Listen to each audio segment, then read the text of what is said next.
kumilos at panahon upang manindigan. Bakit ko sinasabi ito?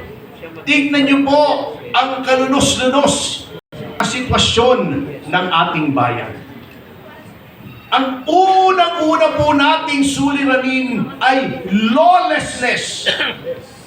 Hindi po ginagalang ang batas.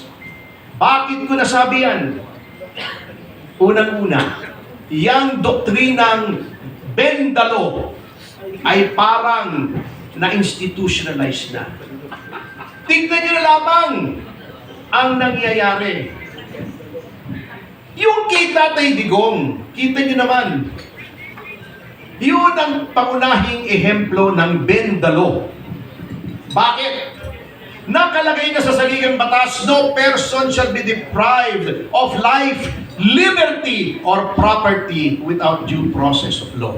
Pinakamataas na batas ang saligang batas. Alam po natin lahat yan, kahit nang hindi abogado. Anong ginawa ng administrasyon na ito? Ginamit nila para i-justify yung pag-kidnap kay Tatay Digong, yung Act of Congress defining crimes against humanity na meron daw dong surrender. Sabi ko, ano bang mas mataas? Act of Congress o Konstitusyon? Kahit anong nakalagay sa isang batas that is subject to the limitations of the Constitution, especially the Bill of Rights, which is a limitation on the powers of government, kailangan pa rin ng due process. Hindi basta pwede mong kunin yung isang tao, ilagay mo sa aeroplano, ilipad mo sa ibang bansa. At ano yung due process na yun? Nakalagay naman sa batas. Yan ang extradition law. Kung saan dapat kung merong nais i-extradite, mamamayan man o banyaga na narito sa Pilipinas, dapat dumaan sa proseso sa Korte ng Pilipinas. Sa Korte ng Pilipinas, hindi Korte ng ibang bansa, and definitely not the International Criminal Court. Bakit? Sapagkat ang Pilipinas, katulad ng lahat ng bansa, ay may soberanya, sovereignty. Anong ibig sabihin ng sovereignty? May kasarinlan tayo, hindi pwede tayong diktahan ng ibang bansa.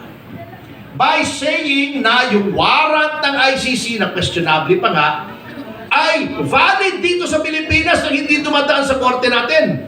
At ang Interpol ay hindi pwedeng pahindian na mali po. Sapagkat tingnan nyo ngayon mismo, sa mismong website ng Interpol nakalagay, lahat ng proseso ng Interpol ay subject to domestic law, yung batas ng bansa kung saan pinapatupad yung process ng Interpol. Ano pong nangyari? Naging katawa-tawa tayo sa buong mundo. Ang Amerika po, may batas. Kapag ang aking mamamayan ay kinuha nyo at dinala nyo sa Hague, lulusubin namin kayo ng armed forces namin. Kukunin namin yung mamamayan namin. Ganyan po ang bansang may paninindigan sa soberanya. Noon nga pong huling mga administrasyon, yung ating mga mamamayan kinukulong sa ibang bansa, sa Saudi, sa Singapore. May kasalanan na yun, convicted na yun dun sa ibang bansa. Binabalik pa natin dito.